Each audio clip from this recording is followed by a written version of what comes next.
Hi, listeners. This is Amy. And Megan. And we want to invite you to listen to a special preview of a brand new true crime podcast that we think you'll really enjoy. It's called Below the Surface, and it's brought to you by our network, AbJack Entertainment. It's hosted by established Australian podcaster Olivia McKenzie, co-host of True Crime Society. In every episode of Below the Surface, you'll hear about a new fascinating case with one common theme, a water connection. In this preview of episode 1, you'll hear about the mysterious case of Kim Wall, a journalist who went for a ride as a guest on a submarine and was never seen again. You can listen to episode 1, The Case of Kim Wall, in its entirety right now. Just search for Below the Surface on your favorite podcast player or app. And if you like the show, you can also listen to episode 2, which is also out now. We'll include links and info for Below the Surface in the show notes. Thanks for listening, and we'll see you back here soon with an all-new episode of Campus Killings. Thank you for checking out this special preview of Below the Surface, the new podcast from AbJack Entertainment that brings you fascinating cases with a water connection. I'm your host, Olivia. I'd like to play this short preview for you of episode 1. Today I'll be unpacking the case of journalist Kim Wall. Best known for her articles in The Guardian, The New York Times, and Vice, the journalist disappeared in a submarine beneath the Orison Strait after interviewing inventor Peter Madsen on August 10, 2017. We can only speculate what exactly happened below the surface, but upon the submarine's resurface, Kim was missing and Peter Madsen was not. To listen to the full episode, search for Below the Surface on your favorite podcast app. You'll also be able to check out episode 2, which is out now as well. Be sure to subscribe to Below the Surface so that you don't miss a single episode. Thank you for listening. Let's dive in. Born in 1987, Kim Wall grew up with her parents and her older brother Tom in the tiny town of Trelleborg in the south of Sweden. Her parents, Ingrid and Joachim, were both journalists, Ingrid in finance and economics and Joachim in photography. Their children's lives were filled with newspapers every morning as the family ate breakfast. Kim often accompanied her mother to interviews and assignments as a child, so nobody in the family was surprised when Kim announced that she wanted to be a journalist someday too. But not the kind that her parents were. She wanted to go places and write stories about the people nobody else bothered to pose questions to. As a teenager, Kim's family and friends described her as extremely driven and very impressive. Nothing stopped her, and even after she met her goals, she simply moved on to new ones. She never took time to sit on her laurels. After high school, Kim studied at the London School of Economics before getting her master's from the prestigious School of Journalism at Columbia University, where she graduated with honours at the top of her class. In the years after Kim obtained her master's, finding work with a particular network or company proved almost impossible, as most reporting networks were no longer hiring full-time journalists. Instead, these companies searched for freelancers who had already written articles and paid them for their rights to publish their stories. While this wasn't the most financially stable life, it worked for Kim. She went on to freelance for some of the world's most popular media outlets, including Vice, The Guardian, The New York Times, and even the South China Morning Post.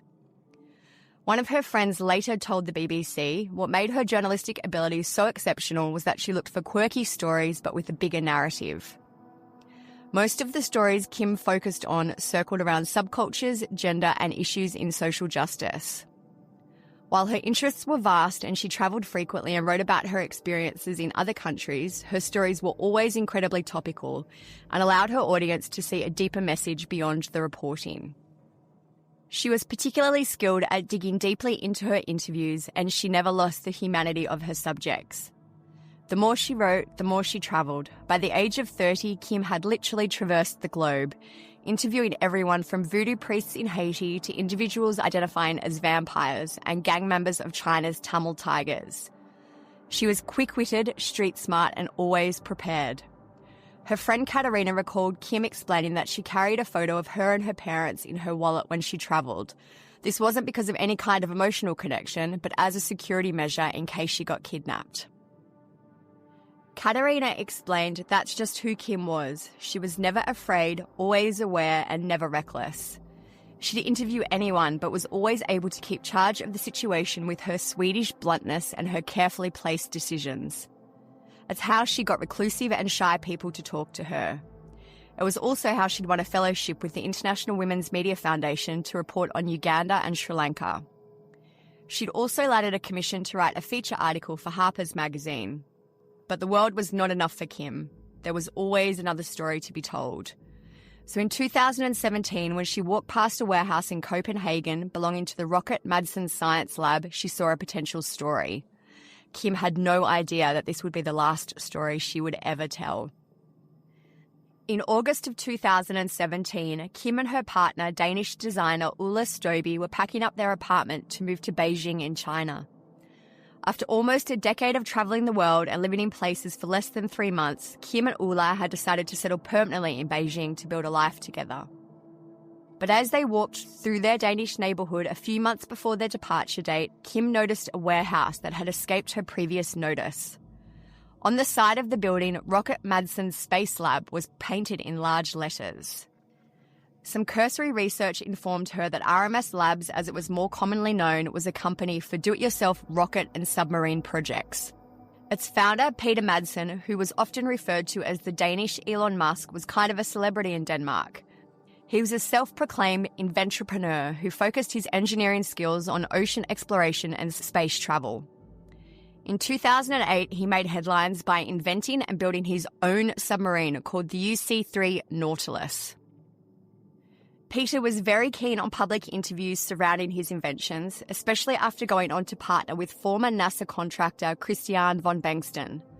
Together they formed Copenhagen Suborbitals, which they described as a collective of amateur rocket makers funded by donations and working with the aim of launching a manned rocket into space. Despite the co-op dismantling in 2014 due to disagreements between Madsen and his fellow engineers, Madsen went on to create his own company, RMS Labs. Kim was enamoured with Madsen's story. His world was so removed from that of most people, getting his take on submarines and rockets was exactly the kind of article Kim would be able to pitch to a media outlet. But for all that Peter Madsen liked the press, he was a difficult man to get an exclusive interview from. It took Kim several months before she was able to schedule an interview with Peter, but on August 10, 2017, only a few days before she was due to leave Copenhagen for good, Madsen finally agreed to not only give her an interview, but a ride on his famous submarine. Kim was ecstatic to get such an opportunity, and Ulla walked her down to the dockyard at around 7 p.m. She shook hands with Madsen and boarded the Nautilus. Ulla snapped a photo of Kim waving from the top deck, and then he went home to get ready for the going-away party that the couple were throwing to say goodbye to their Danish friends. Kim's interview was only supposed to take around 2 hours, and then she said she'd join Ulla at the party. By the time Ulla returned to their apartment, Kim had texted him, "I'm still alive, by the way, but I'm going down now. I love you." He, as she meant Peter Madsen, bought coffee and cookies, though. Ulla texted her back and went to prepare for the party. By the 2-hour mark, Ulla expected to hear that Kim was coming home, but his phone remained silent. He texted her for an update and he got no response. By midnight, Kim hadn't returned and Ulla and their party guests were getting increasingly worried that something had gone wrong with the submarine. When there had been no word from Kim by 1:45 a.m., Ulla contacted the police to report Kim missing. Authorities and harbour staff were contacted to locate the Nautilus, but since the sub had no satellite tracking, nobody could get in contact with Madsen to find out if something had gone wrong. Local police and the harbour staff watched the water all night for any sign of the submarine, but the waters remained empty. At least until 10:30 a.m. the next morning.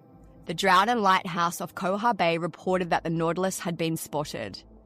Something was definitely wrong with it, though. As rescue helicopters tried to get in contact, as the sub resurfaced, Peter Madsen blew through the top hatch, waving frantically at nearby fishing boats. 4 fishermen were able to pull Madsen to safety, but he was alone.